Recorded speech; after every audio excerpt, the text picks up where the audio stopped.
Hey yo, c'est SB, j'espère que vous allez bien et dans cette vidéo, je vous parle de la transformation de ces raquettes en mode Italia. Donc on a deux belles raquettes Wilson Clash toutes neuves, vous voyez il y a encore les pubs. Et donc du coup, Eric a fait appel à moi pour personnaliser ces deux raquettes. Donc la raquette en mode Italie, comme vous voyez, on va faire une partie à gauche vert, au milieu blanc et à droite rouge, donc pour le drapeau de l'Italie. Et on va rajouter des petites inscriptions personnelles à lui-même, notamment le joue et tais-toi sur la première raquette et le tais-toi et joue sur la deuxième pour pouvoir les différencier. Donc pour ceux qui n'ont jamais vu les vidéos, je vous explique ce que je vais faire. Ensuite, je vous mets la petite version courte disponible sur tous mes autres réseaux sociaux et on se retrouvera à la fin avec les raquettes terminées. Donc comme d'hab, de bas en haut. Alors pour celle-ci, on va pas toucher les embouts. Ils sont en plastique, c'est un peu plus dur à faire, c'est pas impossible, mais il a préféré les laisser parce que de toute façon ils sont rouges et ça ira bien avec la raquette. Je vais enlever la protection et les grippes. Je vais bien sûr enlever les pubs et enfin les joncs. C'est seulement à partir de là que je prendrai le poids et l'équilibre parce que ce qui m'intéresse, c'est pas combien elle pèse maintenant, surtout avec toutes ces pubs, c'est au début de mon travail pour savoir combien je vais enlever au niveau du ponçage parce que je sais combien je vais récupérer pour toujours finir un petit peu en dessous, comme ça soit c'est très peu et la personne la laisse comme ça, soit je rajouterai des bandes de plomb pour revenir au poids et à l'équilibre d'origine. Et si je dois le faire, ce sera avant de remettre le grip et les joncs. Donc c'est pour ça que le poids que moi je prends, il est une fois que je l'ai toute désossé. Après ce sera le ponçage, puis la petite couche de préparation qui peut être blanche, grise ou noire selon les couleurs que je vais utiliser derrière. Pour celle-ci, vu que c'est des couleurs claires mais qu'il y aura du blanc, je vais utiliser le grip. Ensuite ça va être tout un jonglage entre le blanc, le vert et le rouge avec protection puis peinture, protection puis peinture. Et enfin pour finir, vu que c'est la couleur la plus foncée, je finirai par des pochoirs avec les écritures à l'intérieur du cœur. Il a choisi la finition vernis brillant, sachant qu'il peut y avoir brillant, satiné qui est un mix des deux ou mat. Bah écoutez, je crois que je vous ai tout dit. Je vous laisse avec la petite vidéo version courte et on se retrouve avec la raquette pour faire un débrief. A tout de suite.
Eh bien écoutez, voilà, on se retrouve après le travail. J'ai les belles italiennes dans ma main. Voilà, bah écoutez, je suis bien content du travail. Le rendu est top, les couleurs sont top. Donc je l'ai dit dans mes petites stories, c'est un des travaux les plus précis que j'ai fait parce que je ne cesse de m'améliorer et de changer de technique pour essayer de faire de mieux en mieux. Alors encore une fois, c'est des petits défauts habituellement qui ne se voient pas, qui sont normaux parce que c'est du travail fait à la main, c'est de l'artisanat. Donc il y a toujours des petits défauts et j'avais peur parce que j'aime pas trop utiliser le blanc parce que le blanc forcément c'est nickel, impeccable. Et rapidement, un défaut sur du blanc, ça se voit tout de suite. Une petite poussière, un petit défaut qu'on verra pas sur des couleurs plus foncées ou sur du noir. Donc je dis souvent dans mes vidéos, c'est surtout que moi, je vois les raquettes à 2 mm, je les scrute de partout. Alors que si on regarde l'aspect général, voilà, il n'y a aucun souci, que ce soit sur les anciennes. Mais celle-ci, franchement, j'ai du mal à trouver même des petits défauts. Donc je suis bien content. Donc écoutez, elles m'ont pas trop fait galérer parce qu'il y avait des joncs neufs déjà.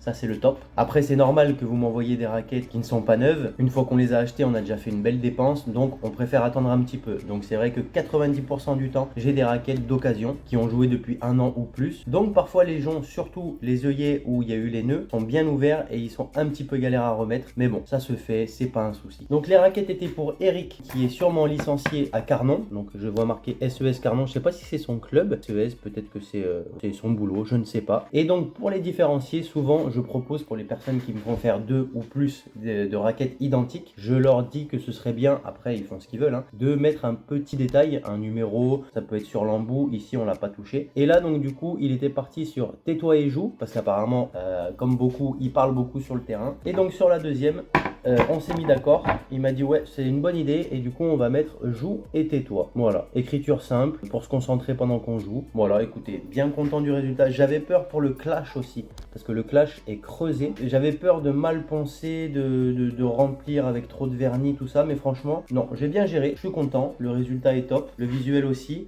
C'est une raquette aussi qui se voit de loin, c'est-à-dire qu'on va voir rapidement que c'est une raquette qui n'est pas issue du commerce et c'est ce qui m'intéresse le plus dans les vidéos. Il y a des vidéos que je ne fais pas parce que des fois on me demande des choses un peu simples, une raquette toute noire marquée Wilson ou des raquettes toutes noires. Il y en a pas mal que j'ai faites et c'est vrai que pour la publicité, pour le marketing, c'est moins intéressant. C'est du boulot, je le prends. Si les personnes ont choisi de faire ça, c'est leur kiff, il n'y a aucun souci, mais c'est vrai qu'en parler en vidéo, je vous dirais quoi. Bah écoutez, voilà, j'ai fait tout noir. Merci, à bientôt, ciao. Non, ce serait dommage. Donc voilà, celles-ci sont vraiment très belles, je suis content. En termes de pays, j'ai fait du Brésil, maintenant de l'Italie, j'ai fait des drapeaux français, la Corse bien sûr. En termes de foot, j'ai fait l'OM, j'ai fait l'OL. Et d'ailleurs, bientôt, il y a une raquette PSG qui devrait arriver. Écoutez, voilà, parfait, tout est fait. J'ai plus qu'à faire le colis ce matin et à l'envoyer à Eric pour qu'il puisse en profiter. J'espère que vous avez apprécié ce projet. N'hésitez pas à me poser des questions en commentaire si vous en avez, ou juste un petit message pour donner de la force, un petit pouce, un partage pour faire découvrir à vos amis la customisation de raquettes, comme quoi c'est possible d'avoir ces raquettes uniques. N'hésitez pas à aller voir dans la description, il y a des petits codes promo pour vous faire plaisir. Moi je vous dis à bientôt pour de nouveaux projets. En attendant, prenez soin de vous et surtout restez fresh.